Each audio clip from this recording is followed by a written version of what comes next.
Hi everyone, it's Jeannie Marie with Artistic Pours and More, and welcome to my channel. Today what I'm doing is I'm continuing my how-to series. I do about one every week or two, and this one is going to be how I get my canvases ready to mail. Now I've changed a little bit and trying to be a little bit more secure than I used to. So this is actually the painting that will be going out around the beginning of the month for the giveaway, for the subscriber giveaway for the month of October. Now everybody has until the 20th to write on that particular video on the comments, please enter me. That was for this painting, and I do it around between the first week, towards the end of the first week I put up the video for that month. I normally allow a couple weeks for people to comment in the video below if they want to enter, and then on the 3rd of the following month I mail out the package. So how do I ship? This is that painting. Now I don't have an address yet because I haven't done a drawing, because the drawing is until the 20th for the month of October giveaway, and that's this painting. Not to be confused with the 750 subscriber giveaway that I just put up. That is for me reaching a milestone. Okay, so what I do when it's this small, this was one of my first ones, that's why it's a little messy on the back. I have signed it, make sure I sign it, clean it up the best I can, which I painted the back. Now I use sometimes this little envelope. Sometimes I might just cut a piece of cardboard and put it in there. But I like this because there's bubble wrap in it, so it helps protect it. And that way it gives the person that's getting it an extra envelope, padded with bubbles. I have a whole case of those because I used to sell jewelry online. So I put that on the inside. And then I have my cardboard ready, and my wax paper, and I put the wax paper over it, just like this, and the other one like this, and then I will put one of these here, and I will put one on the back, just like this. And I should tape it, but sometimes wax paper does not want to stick. So we are going to just go just like this, and so now that we've got it protected, we're just going to start it right here, and we will bring this all the way around. There we go. That way it will not come off, and it is protected all the way around. So we have it secure inside the cardboard.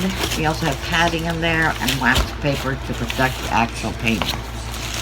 Also, now I have a lot of packing here, so sometimes if I don't use cardboard, say I use a pillow pad, sometimes I use a pillow pad.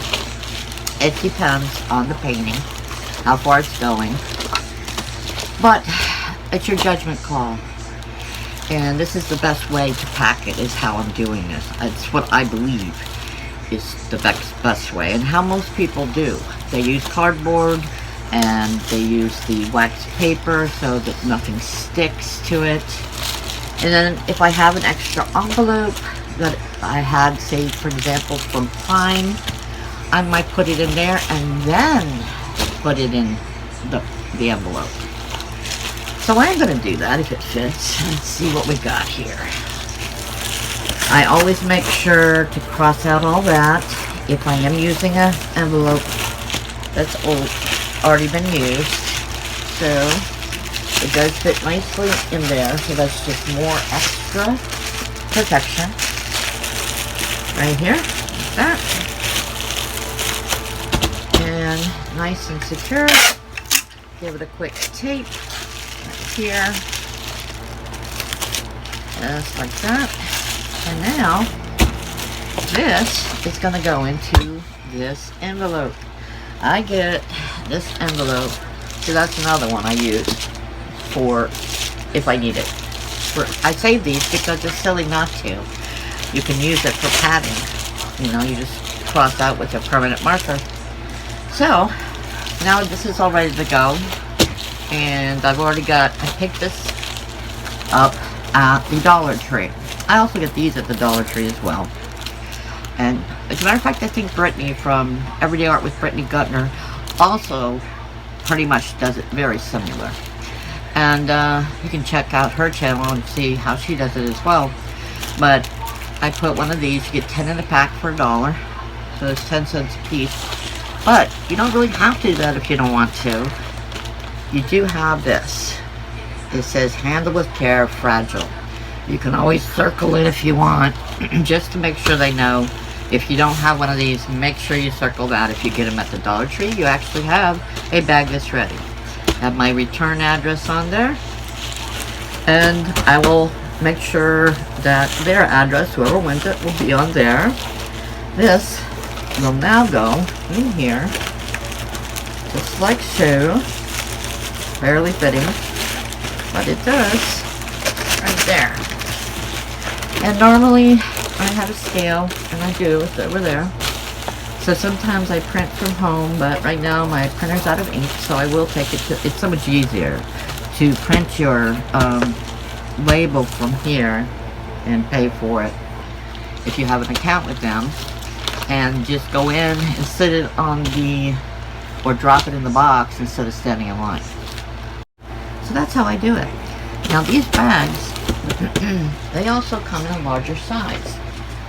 And actually, I have got this one already ready, except I haven't got my address on there yet. You can see that this is a different size. This one's bigger. This one is 10.25 by 15 inches. And the larger one is, the larger mailer is 12.25 by 18 inches. So these are great for like if you have a 12 by 16 painting that you're shipping out. As long as you got your cardboard in there. The Dollar Tree has so many useful items. So many. So that's how I pack. And if you have any questions, please put them in the comments below. And thank you for joining me. And we'll see you soon. God bless, be safe, and be happy. Bye-bye.